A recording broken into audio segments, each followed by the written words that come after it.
અંકલેશ્વરના 3 રસ્તા નજીક આવેલા શાક માર્કેટ વિસ્તારમાં નગરપાલિકા દ્વારા ટ્રાફિક સમસ્યા હળવી કરવા માટે દબાણ હટાવવાની મોટી કાર્યવાહી હાથ ધરવામાં આવી છે।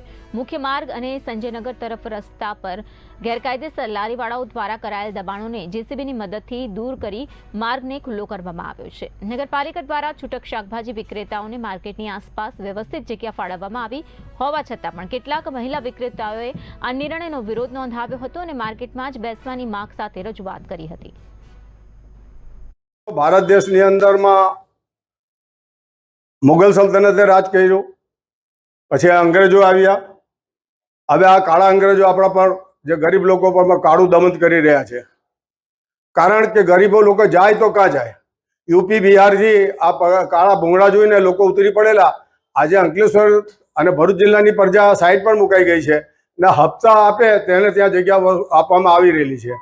આજે શાક માર્કેટ છે, ખેત મજૂરો અંકલેશ્વર ભરૂચ જિલ્લાની આજુબાજુના તમામ લોકો લારી ગલ્લાઓ અને શાકભાજીની ટોપડીઓ લઈને પોતાનું જીવન ગુજારવા માટે 3 રસ્તા સર્કલ ઉપર આવે છે અને એ રોજીરોટીથી એમના બાળકો ભણે છે, પોતે જીવન નિર્ભર થાય છે।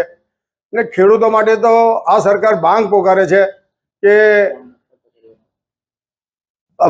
કે ભાઈ તમને સબસિડી આપે છે, તમારા ખાતામાં રૂપિયા આપે છે, બધી સવલગતી કરી છે। આજે ખેડૂત તો પાયમાલ થઈ ગયા છે, તેમના જ છોકરાઓ આજે રોડ પર રખડી રહ્યા છે।